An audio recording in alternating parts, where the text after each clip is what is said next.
You know, Sakura, there's something poetic about this place.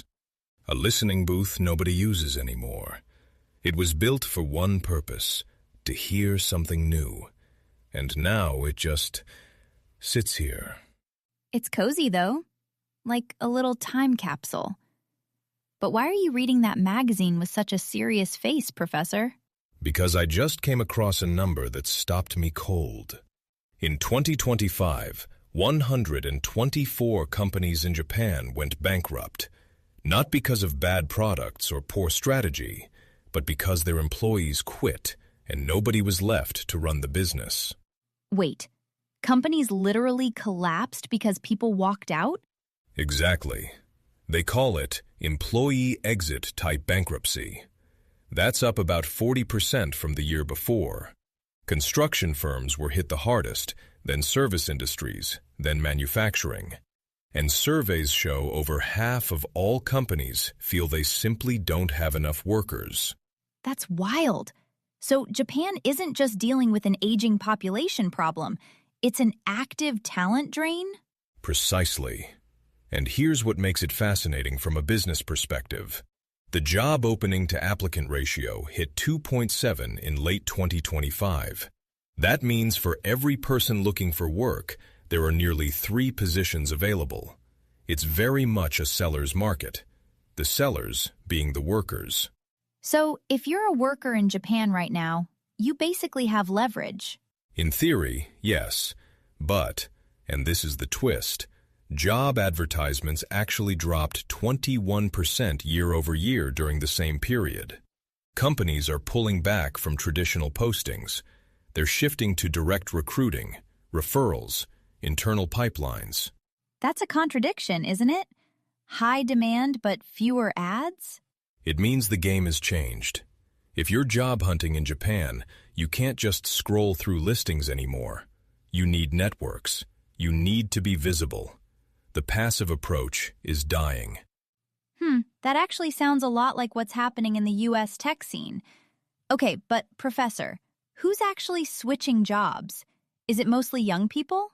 That's where it gets really interesting. Let me give you 2 contradictory data points about Gen Z in Japan.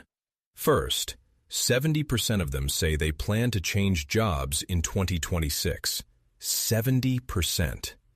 But then, and I love this, over 56% of new graduates say they actually want a seniority-based pay system, and nearly 70% say they'd prefer lifetime employment.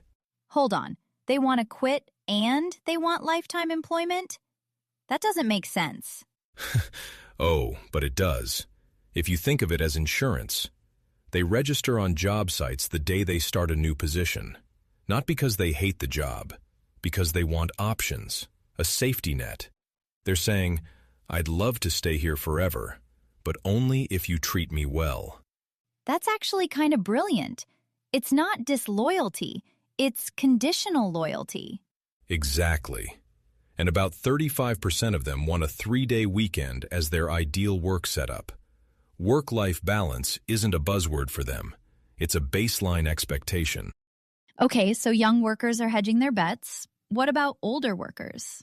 I always heard that in Japan, once you're past 45, changing jobs is basically impossible. That used to be true. They called it the age limit myth. But it's cracking. Data from one of Japan's largest recruitment platforms shows that job changes among workers aged 45 to 60 hit an all-time record in 2025, nearly 2.5 times the level from 2019. 2.5 times? What's driving that? The number one reason? My salary isn't going up. About 38% cited stagnant pay. And here's the painful reality. Many of them do take a pay cut when they switch. But companies are increasingly recognizing that experienced hires bring immediate value. The old stigma is fading. I imagine it's not easy for everyone, though. No. Major manufacturers like Nissan and Panasonic have been offering early retirement packages. And some workers in their 50s find that even cutting their salary expectations in half isn't enough to land a new role. The lesson? Career planning needs to start much earlier. Find your strengths in your 20s, build your position in your 30s and 40s. That's advice that works anywhere, honestly. But let me ask about a specific industry. I've heard Japan's hotel sector is really struggling. Struggling is an understatement.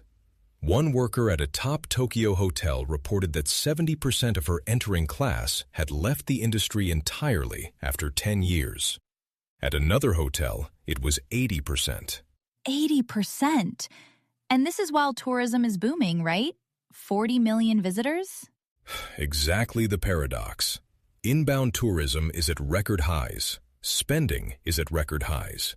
But the average monthly salary in the hotel industry is around 277,000 yen, roughly $1,800, which is well below other sectors.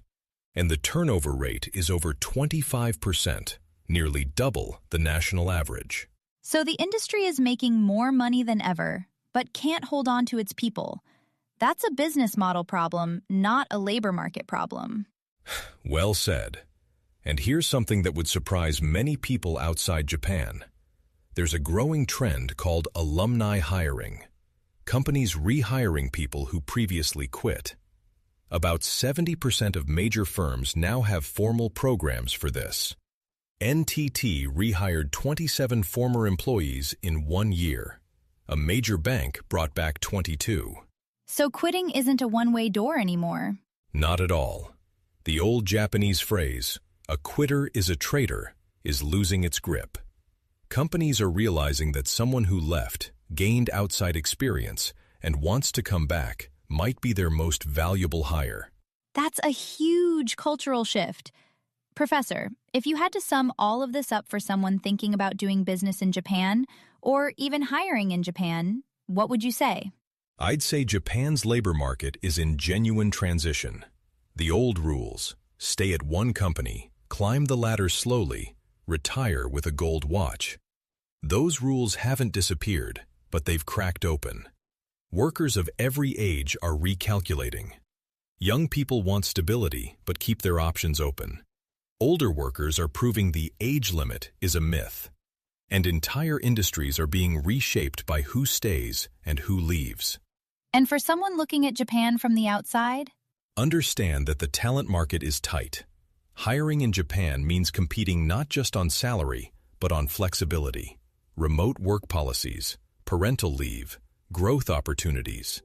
The days of just pay them and they'll stay are over. You know what this room reminds me of now? Japan's labor market.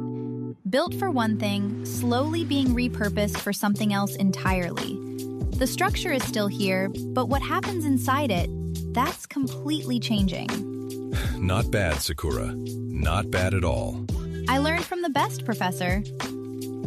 You've been listening to Narrative Japan. Until next time, stay curious and keep listening for the whispers beneath Japan's economy.